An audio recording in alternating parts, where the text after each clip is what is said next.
కాకినాడ జిల్లా త్రోడి నియోజకవర్గం కోటనందూరు మండలం తెలుగుదేశం పార్టీ యువ నాయకులు ప్రముఖ పారిశ్రామికవేత్త టీడీపీ యువ నాయకులు వెలగ వెంకటకృష్ణారావు తన అభిమాన నాయకుడు యనమల రామకృష్ణుడు 42 ఏళ్ల రాజకీయ ప్రజా ప్రస్థానంపై పుస్తకావిష్కరణ మరియు మహాసభను జయప్రదం చేయాలని కోరారు. రాజకీయ ప్రస్థానం సభకు రాష్ట్ర నలుమూలల నుండి మంత్రులు, ఎమ్మెల్యేలు, ముఖ్య నాయకులు వస్తున్నారని అన్నారు. తమ అభిమాన నాయకుడు యనమల రామకృష్ణుడు రాజకీయ రంగ ప్రవేశం నుండి 42 సంవత్సరాల రాజకీయ ప్రస్థానంలో ఎన్నో ఆటుపోట్లు తట్టుకుని రాష్ట్ర ప్రజల యొక్క భవిష్యత్తులో ఆర్థిక వనరుల సంపాదనకు కృషి వలుడుకు 42 ఏళ్ల రాజకీయ ప్రస్థానం మహాసభను విజయవంతం చేయాలని కోరారు. మీ వెలగ వెంకటకృష్ణారావు. నమస్కారం. ఈరోజు చాలా ముఖ్యమైన రోజు.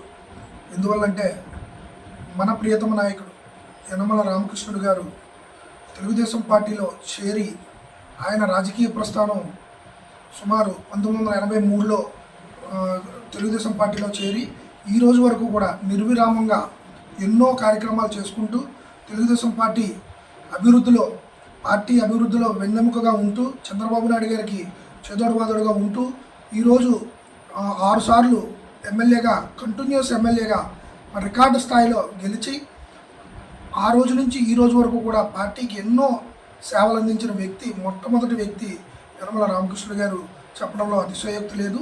అలాగే ఆయన 42 వసంతాలు పూర్తి చేసుకుని ఈరోజు నిర్విరామంగా ఎన్నో బడ్జెట్లు ప్రవేశపెట్టి ప్రజల కోసం, ఆంధ్ర రాష్ట్ర ప్రజల కోసం ఉమ్మడి ఆంధ్రప్రదేశ్లో కానీ ఇప్పుడు ఆంధ్రప్రదేశ్లో కానీ ఆయన 11 సార్లు బడ్జెట్ ప్రవేశపెట్టి చరిత్ర ఆయనకే లిఖించబడింది.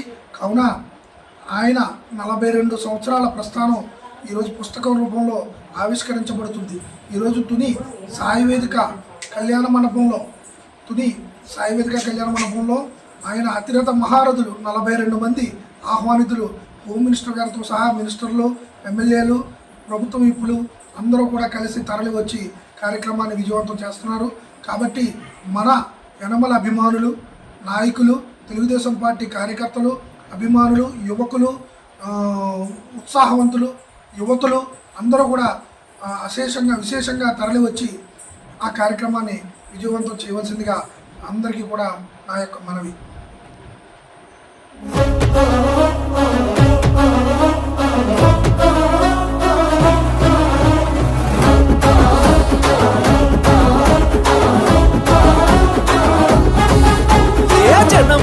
జనంలో రాజకీయ రణంలో లోకేష్ అన్న యువదళమై మనకై కదిలిండురో, సీమాంధ్ర సైన్యమై తెలుగుదేశ సింహమై కోట్ల గొంతుకలనే